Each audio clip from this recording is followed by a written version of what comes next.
নমস্কার বন্ধুরা, জেসিস কিচেন আর বেকিংয়ে আপনাদের সকলকে স্বাগত জানাই। আমার আজকের রেসিপি রুই মাছের কারি। এই রেসিপিটার টেস্টটা অনেকটা ধাবা স্টাইলের। আপনারা তো অনেকেই রুই মাছ করে থাকেন, একবার এইভাবে করে দেখবেন। আশা করি গরম ভাতের সঙ্গে আপনাদের খেতে খুবই ভালো লাগবে। তাহলে আসুন আজকের রেসিপিটা শুরু করি। মাছের টুকরোগুলোকে আমি ভালো করে ধুয়ে নিয়েছি। এবার এর মধ্যে অল্প একটু হলুদ গুঁড়ো আর অল্প একটু নুন দিয়ে ভালো করে মাখিয়ে নিচ্ছি। নুন হলুদ গুঁড়োকে সবগুলো মাছের টুকরোয় ভালো করে মাখিয়ে নিলাম। এবার এটাকে রেখে দেব। এই মাছের ঝোলের রেসিপিটা করবার জন্য আমি এখানে বড় একটা পেঁয়াজ নিয়েছি, সেটাকে এরকম টুকরো টুকরো করে কেটে নিয়েছি। আর নিয়েছি আধখানা টমেটো, 5-6 কোয়া রসুন, 3টে কাঁচা লঙ্কা আর 1 ইঞ্চি আদা, মানে আদার টুকরো। এবার সমস্তগুলোকে আমি ভালো করে বেটে নেব। আর এখানে একটা বাটি নিয়ে নিয়েছি, এর মধ্যে একটু জল দিয়ে দিচ্ছি। আমি কিছু গুঁড়ো মশলা দিয়ে এখানে মাছের ঝোলের মশলাটা আগেই তৈরি করে নিচ্ছি। দিচ্ছি 1 চামচ হলুদ গুঁড়ো, 1 চামচ জিরের গুঁড়ো, 1/2 চামচ ঝাল লাল লঙ্কার গুঁড়ো, আর দিচ্ছি 1/2 চামচ ধনের গুঁড়ো। সমস্ত মশলাগুলোকে একসঙ্গে মিশিয়ে মাছের ঝোলের মশলাটা আমি রেডি করে নিলাম। মশলাগুলো আগে থেকে যদি একটু জলে ভিজিয়ে রাখা যায় না, তাহলে ঝোলের টেস্টটা অন্যরকম হয়। একবার এইভাবে করে দেখবেন, অন্যরকম লাগবে। যেহেতু আলু দিয়ে মাছের ঝোলটা আমি করব, সেই জন্য আলুগুলোকে এরকম লম্বা লম্বা করে আমি কেটে নিয়েছি। আমি কড়াইয়ের মধ্যে পরিমাণ মতো সর্ষের তেল দিয়ে দিচ্ছি মাছগুলো ভাজবার জন্য। তেলটা গরম হয়ে গেছে, আমি সমস্ত কড়াইয়ে একটু ছড়িয়ে দিচ্ছি তেলটাকে। এবার মাছগুলোকে একে একে ছেড়ে দিচ্ছি ভালো করে ভাজবার জন্য।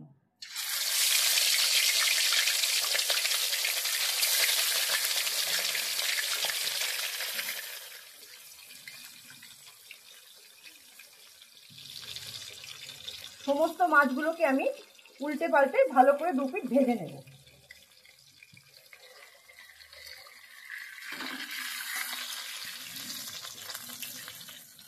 সমস্ত মাছগুলোকে এইভাবে আমি ভেজে নিলাম।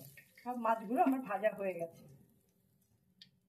এবার তেলের মধ্যে দিয়ে দেবো সাদা জিরে 1/2 চামচ।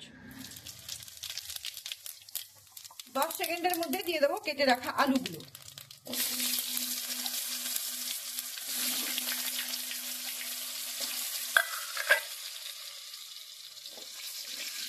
এবার আলুগুলোকে ভালো করে একটু লাল লাল করে ভেজে নেব।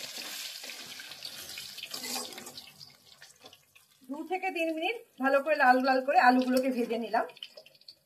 এবার এর মধ্যে দিয়ে দেব যে পেঁয়াজ, রসুন, আদা, টমেটো সব বেটে রেখেছিলাম, সেই পেস্টটা।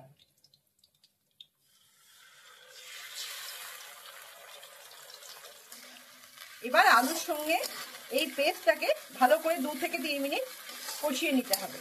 এগুলো 2 মিনিট কষানো হয়ে গেলে এর মধ্যে দিয়ে দেব তৈরি করে রাখা মশলাটা।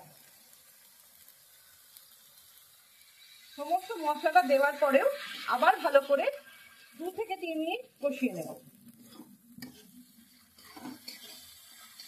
2 থেকে 3 মিনিট ভালো করে কষানো হয়ে গেলে যখন তেল ছাড়তে শুরু করবে মশলা থেকে, আর কোনো কাঁচা গন্ধ থাকবে না, তখন দিয়ে দিতে হবে একটু জল সেদ্ধ হবার জন্য আলুগুলো।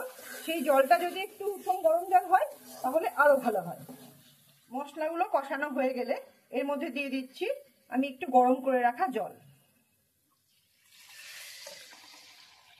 জলটা একটু বেশি দিচ্ছি, কেননা আলুগুলোও সেদ্ধ হবে আর এটা একটু ঝোল ঝোলও হবে।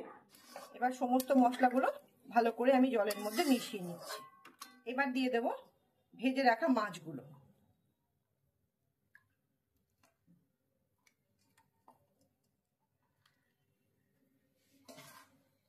এবার দিয়ে দিচ্ছি নুনটা। আমি এখানে 1.5 চামচ নুন দিয়েছি, কেননা ঝোলটা একটু বেশি হবে। আর দিচ্ছি 1 চামচ চিনি। আবারও বলছি, নুন মিষ্টির স্বাদটা আপনারা আপনাদের পছন্দ মতো দেবেন। নুন মিষ্টি দেওয়ার পর একটু ঝোলটা ফুটে গেলে গ্যাসের ফ্লেমটা লো টু মিডিয়ামে রেখে ঢাকা দিয়ে দেব সেদ্ধ হবার জন্য এই 6 থেকে 7 মিনিট। মিনিট 5 হয়ে গেছে। এবার দেখে নিই কি অবস্থায় আছে ঝোলটা। ঢাকাটা খোলার সঙ্গে সঙ্গেই না খুব সুন্দর একটা গন্ধ বেরোলো।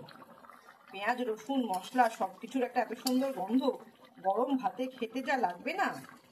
দেখে নি আলুগুলো সেদ্ধ হয়েছে কিনা। হ্যাঁ, আলুগুলো সমস্ত সেদ্ধ হয়ে গেছে। আর কোনো মশলা আমি এর মধ্যে দেবো না, একটু ফুটিয়ে নিয়ে এবার বন্ধ করে দেব। রেডি হয়ে গেছে মাছের ঝোল। রেসিপিটা ভালো লাগলে একটা লাইক দিয়ে শেয়ার করার জন্য অনুরোধ করব। আর যদি আমার চ্যানেলের নতুন বন্ধু হয়ে থাকেন তাহলে আমার চ্যানেলটা সাবস্ক্রাইব করার জন্য অনুরোধ রইল। তাহলে আগামী দিনে আবার অন্য কোনো রেসিপি নিয়ে দেখা হবে।